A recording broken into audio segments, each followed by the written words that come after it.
नमस्कार मुलांनो, आज आपण इयत्ता 9वी मधील विषय विज्ञान पाहणार आहोत. एका नवीन पाठाला आपण सुरुवात करणार आहोत. आपला जो धडा क्रमांक आहे 14 आहे आणि आपल्या पाठाचं नाव आहे आपल्या वापरातील पदार्थ आहे. बघा, 14 धडा क्रमांक 14 आपल्या पदार्थ आपल्या वापरातील. पदार्थ आपल्या वापरातील या पाठाच्या दरम्यान आपण अनेक घटकांचा मुलांनो अभ्यास करणार आहोत. आपण पाहणार आहोत की जे पदार्थ आपल्या वापरातील आहे. पदार्थ आपल्या वापरातील जो आपला पाठ आहे की आपण दैनंदिन जीवनामध्ये हर एक प्रकारचे जे पदार्थ आहेत ते वापरत असतो, त्याचा वापर करत असतो. जसे उदाहरणार्थ आपण जेवणामध्ये दूध आहे, दही आहे, ताक आहे, लोणचं आहे, मीठ आहे, मिरची आहे किंवा ज्या पालेभाज्या आहेत, या सर्व पदार्थांचा आपण वापर करत असतो. परंतु त्याच्या रासायनिक अभिक्रिया कशा प्रकारे होतात किंवा जे आपण पदार्थ खात आहोत त्याच्यामध्ये आम्लरी आहे का नाही, हे देखील मुलांना आपण या पाठाच्या दरम्यान किंवा आपण मागच्या भागामध्ये देखील मागच्या प्रकरणामध्ये देखील आपण पाहिलेलं होतं. तर पदार्थ आपल्या वापरातील या पाठाच्या दरम्यान आपण अनेक घटकांचा अभ्यास करणार, जसे सोडियम हायड्रोक्लोराईड आहे, सोडियम क्लोराईड आहे. त्याचप्रमाणे आपण पाहणार आहोत या आपण दैनंदिन जीवनातील महत्त्वाचे क्षार, जसे काही जे आपण जे क्षार खात आहोत, जे सोडियम क्लोराईड आहे, सोडियम बायोकार्बेट आहे, ब्लिचिंग पावडर आहे, धुण्याचा सोडा आहे, त्याचप्रमाणे किरणोत्सारी पदार्थ व इतर रासायनिक पदार्थ आहे. या सर्व घटकांचा अभ्यास आपण या पाठाच्या दरम्यान करणार आहोत. आता तुम्हाला म्हणून समजलंच असेल की जे या पाठामध्ये जे आपल्याला हर एक जे क्षारांची गरज आहे, प्रथिनांची गरज आहे आणि हर एक जीवनसत्वाची ज्याप्रमाणे गरज आहे, परंतु त्याच्यामध्ये अनेक जे आपले जे आपण जे पदार्थ खातो त्या पदार्थामध्ये क्षार असतात. ते सोडियम क्लोराईड आहे, सोडियम बायकार्बोनेट म्हणजे काय, ब्लिचिंग पावडरचा कशा प्रकारे वापर करत आहोत, त्याचप्रमाणे जो धुण्याचा सोडा आहे त्याचा कोणत्या प्रमाणात वापर करत आहोत, किरणोत्सारी पदार्थ हे कोणत्या प्रकारचे आहेत आणि इतर रासायनिक जे पदार्थ आहेत ते देखील कोणते आहेत, या सर्व घटकांचा आपण या पाठाच्या दरम्यान मुलांना स्पष्टीकरणाच्या माध्यमातून आता आपण अभ्यास करणार आहोत. बघा, आता इथे त्यांनी दिलं आहे की इथे तुम्हाला काय चित्र दिसत आहे की एखादी व्यक्ती काय करत आहे, जेवण बनवण्याचं काम करत आहे. म्हणजे आपण दैनंदिन जीवनामध्ये हर एक ज्या गोष्टी आहेत, पालेभाज्या आहेत, तेल आहे, त्याचप्रमाणे पाणी आहे, दूध आहे, दही आहे, ताक आहे, हर एक गोष्टीचा आपण वापर करत असतो.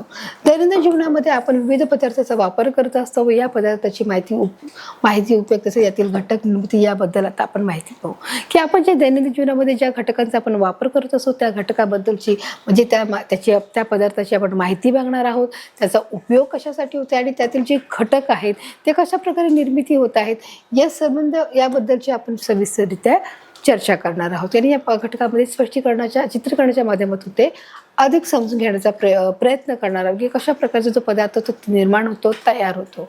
बघा, तर अशा प्रकारचे जे घटक आहेत बघा इथे दिलेले आहेत की बघा, दैनंदिन वापरातील पदार्थामध्ये काही धातू, काही अधातू, तर काही आम्ले किंवा आम्लारी अथवा क्षार यांचा देखील समावेश असतो. जे काही आपण पदार्थ खातो त्या पदार्थामध्ये काही धातू, काही अधातू, काही क्षार, काही आम्ल, काही आम्लारी, या सर्व घटकांचा काय आहे, मेळ आहे. मग हे जे सर्व जे नाव तुम्ही ऐकले, धातू, अधातू, क्षार आहे, त्याचप्रमाणे आपण पाहिलं आम्ल आहे, आम्लारी आहे, या सर्वचा समावेश आहे. मग त्याच्यामध्ये आपण पाहू शकतो जे ग्रीन पालेभाज्या आहेत किंवा वांगे आहेत, बटाटे आहेत, टोमॅटो आहेत, भेंडी आहे, जे सर्व भाज्या आहेत त्या सर्व भाज्यामध्ये की आपण पाहू शकतो की सर्व प्रकारचे जे आपल्याला आम्लारी म्हणा किंवा क्षार म्हणा किंवा जे आपण धातू हे सर्व गोष्टी आपण काय करत असतो मुलांनो की आपल्या जेवणामध्ये, आपल्या आहारामध्ये त्याचा समावेश हा असत असतो. आणि या सर्व पदार्थांचा देखील आपण दैनंदिन जीवनामध्ये अतिशय काटेकोरपणे आपण त्याचं सेवन करत असतो मुलांनो. आपण बघा याच्यातून पाहिलेलं आहे. तर आता अशा प्रकारचे जे इथे काय तुम्हाला चित्र दिसत आहे की हा बटाटा आहे तो फ्रेंच फ्राय केलेला आहे, तो कशामध्ये त्याच्यामध्ये साखर किंवा मीठ टाकून तो काय केलं, गुळवला आहे. तर हे जे पदार्थ आहेत मग या पदार्थांना देखील शास्त्रीय भाषेमध्ये काय नावं देण्यात आली आहे, जसं आपण पाहू शकतो धुण्याचा सोडा आहे, मीठ आहे, साखर आहे, पाणी आहे. पाणी म्हटलं का आपण त्याला म्हणणार आहोत जसं H2O म्हणजे काय आहे, पाणी आहे. कार्बन डायऑक्साईड म्हणजे दुसरं आहे CO2 आहे. म्हणजे अशा प्रकारे की त्याची जी नावं आहेत ती वेगळ्या प्रकारची नावं देखील आपल्याला आहेत आणि त्या ही रासायनिक अभिक्रिया आपण करून त्याच्यावरती प्रक्रिया करून आपण काय करत असतो ते त्यांना एक वेगळ्या प्रकारचं नाव देण्यात आहे. आता आपण जे बघा पदार्थ रोजच्या जेवणात काय काय वापरतो, मीठ, टूथपेस्ट, खाण्याचा सोडा, पाणी, दूध, दही, त्रुटी, लोह, गंधक इत्यादी सर्व रासायनिक पदार्थ आहेत. आता ही जी सर्व पदार्थ आहेत ती कशी आहे, रासायनिक आहे. मीठ जे आहे, मीठ काय आहे मुलांनो की मिठावर देखील रासायनिक प्रक्रिया, मीठ जसं समुद्रातून बाहेर येतं आपण तसंच ते लोक सेल करतात का, तर नाही, त्याच्यावर देखील एक रासायनिक प्रक्रिया केली जाते. टूथपेस्ट असू दे, टूथपेस्ट देखील आपोआप बनतं का, तर त्याच्यावर देखील काहीतरी अभिक्रिया करून ती पेस्ट बनवली जाते. खाण्याचा सोडा आहे ते पण तसंच आहे.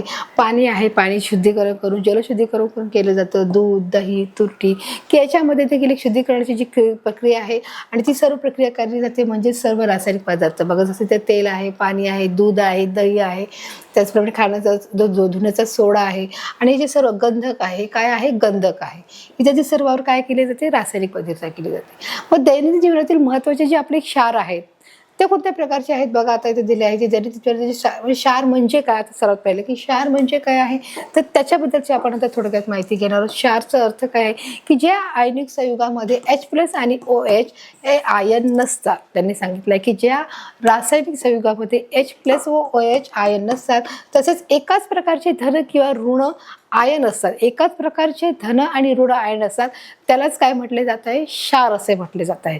तुम्हाला परीक्षेला क्षाराची व्याख्याही विचारू शकतात की क्षार म्हणजे काय, असा देखील परीक्षेला तुम्हाला प्रश्न विचारू शकतात. तर आपलं उत्तर काय असणार आहे मुलांनो, की जे आयनिक संयुगामध्ये H+ किंवा OH आयन असतात आणि जे तसेच एकाच प्रकारचे धन आणि एकाच प्रकारचे ऋण हे आयन असतात, त्यांना आपण काय म्हटलं आहोत, त्यांना सामान्य क्षार असे म्हणतात. म्हणजे क्षार बघा अशा प्रकारचे दिसतात, जी सफेद रंगाचे असतात आणि त्यामुळे हे क्षार आहेत त्यांना काय म्हणणार आहोत, सामान्य क्षार असे आपण त्यांना म्हणणार आहोत.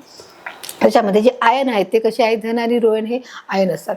मग उदाहरणार्थ त्यांनी काय सांगितलं आहे, Na2SO4 आणि K3PO4 आणि CaCl2 आहे, म्हणजे NO आणि ON आयन आहे. तर अशा प्रकारचे Na2SO4 आहे, सल्फ्युरिक नायट्रोजन सल्फ्युरिक असे आम्ल आहे, त्या प्रकारचे त्यांनी ते दिलेलं आहे की जे क्षार आहे ते क्षाराचे सूत्र इथे त्यांनी दिलेलं आहे. निसर्गामध्ये अकार्बनी जो पदार्थ आहे आम्ल व आम्लनीच्या स्वरूपात सापडत नाही.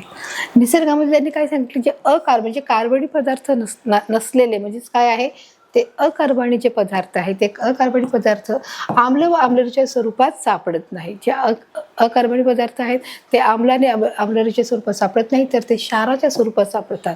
तिथे कोणत्या स्वरूपात सापडतात, क्षाराच्या स्वरूपामध्ये आपल्याला सापडतात. मग ते क्षाराच्या स्वरूपामध्ये कुठे क्षाराच्या स्वरूपामध्ये ते कुठे असतात, की जे बघा की आपल्याला जे क्षार आहेत की आपल्या जीवनामध्ये किंवा आपल्या शरीरामध्ये त्याची देखील खूप मोठ्या प्रमाणामध्ये गरज असते. वर्षाला सुमारे 80 दशलक्ष टन क्षार समुद्राच्या पाण्यात मिळतात. आता हे जे क्षार आहेत बघा, हे कुठे मिळतात, समुद्राच्या पाण्यामध्ये खोलवरती पाण्यात मिळतात की जिथे क्षार हे अशा प्रकारे जमा होतात.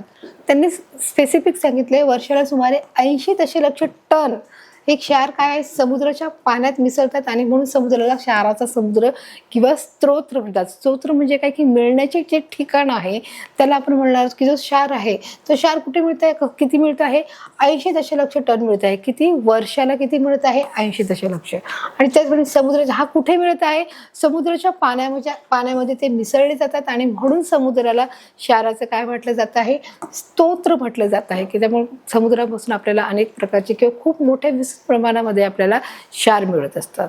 बघा अशा प्रकारे समुद्रामध्ये क्षार असतात आणि मग आपल्याला त्यापासून क्षार मिळते.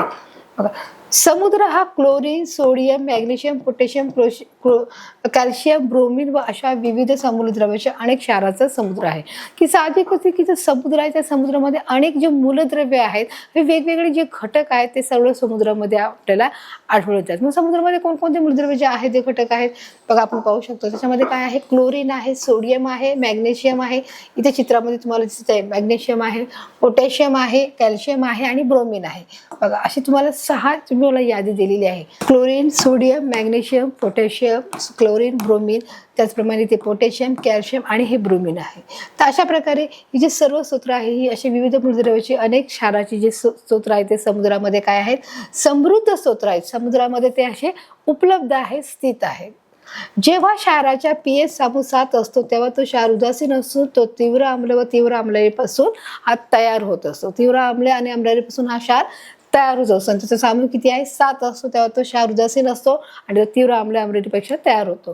क्षाराचे pH मूल्य किती आहे, 7 पेक्षा हे कमी असल्यास तो आम्लधर्मी व pH मूल्य 7 पेक्षा जास्त असल्यास तो आम्लारी धर्मी असतो. तो कसा आहे, तो आम्लारी धर्मी आहे.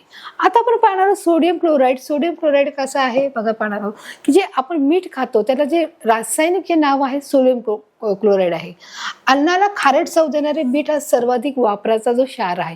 मग मीठ देखील काय आहे, क्षार आहे. तुम्हाला चित्र दिसत आहे, मीठ काय आहे, क्षार आहे. मग ते क्षाराला जे नाव आहे जे रासायनिक नाव आहे ते काय, सोडियम क्लोराईड आहे. काय नाव आहे, सोडियम क्लोराईड. जे अन्नाला चव येण्याचं जे काम आहे ते कोण करतं, मीठ करतं. जर आपण व्यवस्थित एखादा पदार्थ तयार केला आणि त्या पदार्थामध्ये जर आपण मीठच टाकलं नाही तर ते चव लागू शकते का, टेस्ट येऊ शकते का? मग अन्नाला टेस्ट येण्यासाठी किंवा चव देण्याचं जे काम आहे ते कोण करत आहे, मीठ करत आहे. म्हणजे सोडियम जो क्लोराईड आहे हे एक त्याचं रासायनिक नाव आहे. आणि म्हणून सांगितलं की अन्नाला खारट चव, की अन्न हे थोडंसं खारट, अन्नाला जसं मिठाची गरज आहे की मिठामुळेच अन्नाला जी टेस्ट येत असते खारट चव देण्यासाठी मीठ हा सर्वाधिक वापराचा क्षार आहे. आणि या क्षाराचा वापर सगळ्यात जास्त होतो कुणाचा, सोडियम क्लोराईडचा. याचे रासायनिक नाव सोडियम क्लोराईड आहे. म्हणजे सोडियम क्लोराईड कशा प्रमाणात दिसते बघा, इथे चित्र दाखवल्याप्रमाणे याची जर बारीक पावडर केली तर अशा प्रमाणे दिसत आहे. आणि जर त्याचा मोठा खडक केला, त्याचा जो रॉक आहे, दगड आहे छोटा, तो तुम्हाला अशा स्वरूपामध्ये दिसत आहे. आणि सर्वाधिक वापरायचा हा क्षार आहे.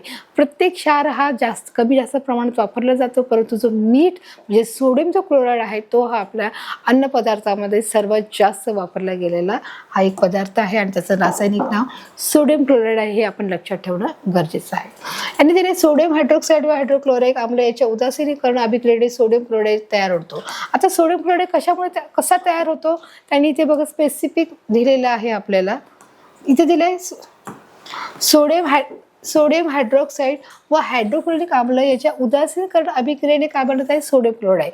सोडियम हायड्रॉक्साईड व हायड्रोक्लोरिक, लक्षात आलंय, सोडियम हायड्रॉक्साईड आणि हायड्रोक्लोरिक आम्ल याच्या उदासीकरणामुळे याची जी अभिक्रिया होते त्यालाच आपण काय म्हणतो, सोडियम क्लोराईड. म्हणजे काय होत आहे, म्हणजेच आपलं जे मीठ आहे, मीठ हे तयार होत आहे. आणि म्हणून त्यापासून काय होत आहे, सोडियम क्लोराईड हा तयार होत आहे. हा क्षार उदासीन असून त्याचे जलीय द्रवण्याचा पीएच मूल्य जे आहे ते किती आहे, 7 प्रमाणामध्ये आपल्याला आढळून येते. आता त्याचे गुणधर्म आणि उपयोग हे कोणकोणते आहेत बघा, इथे पाहणार आहोत. इथे तुम्हाला दिले आहे मिनरल आहे, कलर आहे, स्टिक आहे, लिस्टर आहे, मिनरल शो आहे आणि हार्डनेस आहे. बरोबर आहे. हे काय हॅलेनाइट, टेबल सोट आहे. म्हणजे हा काय आहे, क्षार आहे. हे रंगहीन व स्फटिक आयनिक संयुग आहे व याच्या स्फटिकी रचनेत स्फटिक जल नसते. आता हे कसं आहे, हे रंगहीन आहे. म्हणजे रंगहीन म्हणजे काय, की त्याला कोणत्याही प्रकारचा रंग प्राप्त झालेला नाही. म्हणजे आपण म्हणजे तो काळा आहे, निळा आहे, पिवळा आहे, म्हणजे तो कसा आहे, रंगहीन आहे. तसं पाणी हे काय आहे, रंगहीन आहे. पाण्याला देखील कलर आहे का, आपण म्हणू शकतो का ना, आमच्याकडे बाबा निळ्या कलरचं पाणी, आमच्याकडे लाल कलरचं पाणी, आमच्याकडे पिवळा कलरचं पाणी, तर नाही.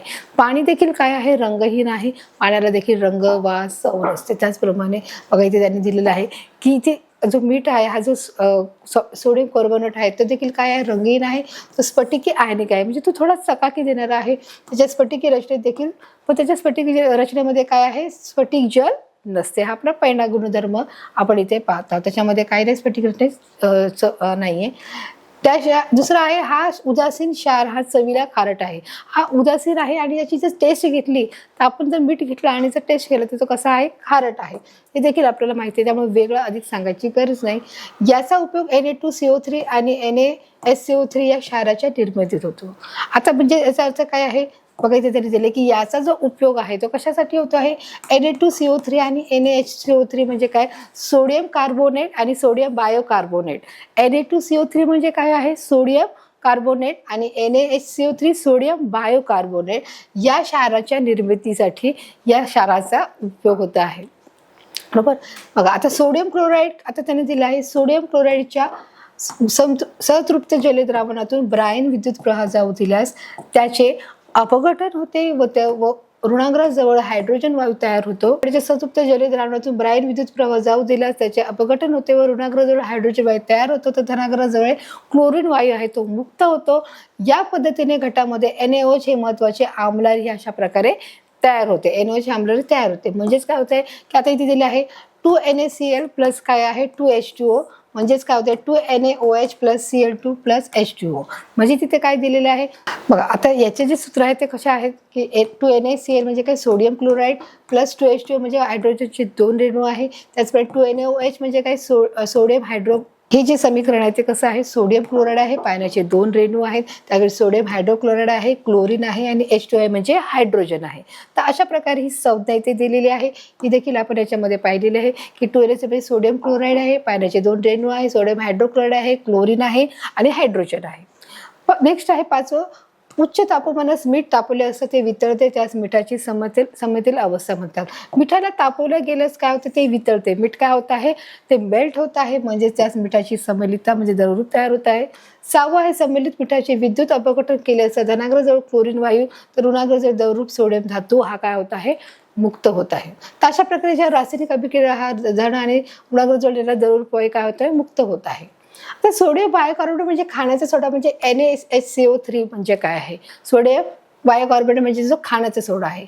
हे कसं आहे, पांढऱ्या स्फटिक चिन्ह स्वरूपात असणाऱ्या या सोड्याला बेकिंग सोडा असे देखील म्हटले जाते. काय म्हटले जाते आहे बघा, याला काय म्हणत आहे, जो बेकिंग सोडा जो खाण्याचा सोडा आहे. काय खाण्याचा सोडा मग हा कशात वापरला जातो, की बाबा ज्याप्रमाणे एखादा जो तळण्याचा जो पदार्थ आहे त्याच्यामध्ये टाकलेला की ते फुगण्यासाठी, समजा आपण घरामध्ये काही भजी करत आहोत, समजा एखादा जो पदार्थ तयार करत आहोत त्याच्यामध्ये फुगण्यासाठी, तो पदार्थ फुगण्यासाठी किंवा त्यामध्ये व्यवस्थित तो तळून व्यवस्थित फुगून येण्यासाठी, किंवा आपण त्याचप्रमाणे एखादे आपलं इडलीचं जे बॅटर तयार करायचं त्याच्यामध्ये देखील सोड्याचा वापर केला जातो. तर अशा प्रकारे हा जो सोडा हा प्रत्येक घरामध्ये वापरला जातो, जेणेकरून पोट फुगू नये आणि व्यवस्थित जो पदार्थ आहे तो व्यवस्थित फुगला गेला पाहिजे आणि व्यवस्थित तो फुगून जो सोड्याचा जो वापर आहे तो व्यवस्थित त्याच्यामध्ये त्या पदार्थामध्ये केला जातो.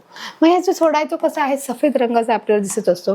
तो कसा आहे, पांढरा आहे, अस्फटिक आहे. तो कसा आहे, अस्फटिक आहे, त्याला चकाकी नसते, तो चूर्ण स्वरूपात असतो. चूर्ण म्हणजे एकदम बारीक पावडरमध्ये असतो आणि असणाऱ्या या सोड्याला काय म्हणणार आहोत आपण, त्याला दुसरं जे नाव आहे तो बेकिंग सोडा म्हणत आहोत.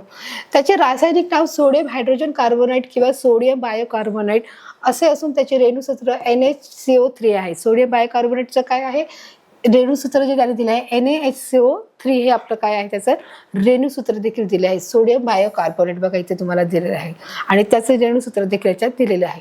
खाण्याचा सोडा NaCO3 गुणधर्मामुळे त्याचे उपयोग काय आहे, NaCO3 ची ओल्या लिटमस बरोबर अभिक्रिया होऊन लाल लिटमस निळा होतो, म्हणजेच हा आम्लारी धर्मी आहे. म्हणजेच हा काय आहे, आम्लधर्मी, म्हणजे जो काय होत आहे, लालसा निळा होत आहे, म्हणजे तो आम्लारी धर्मी आहे.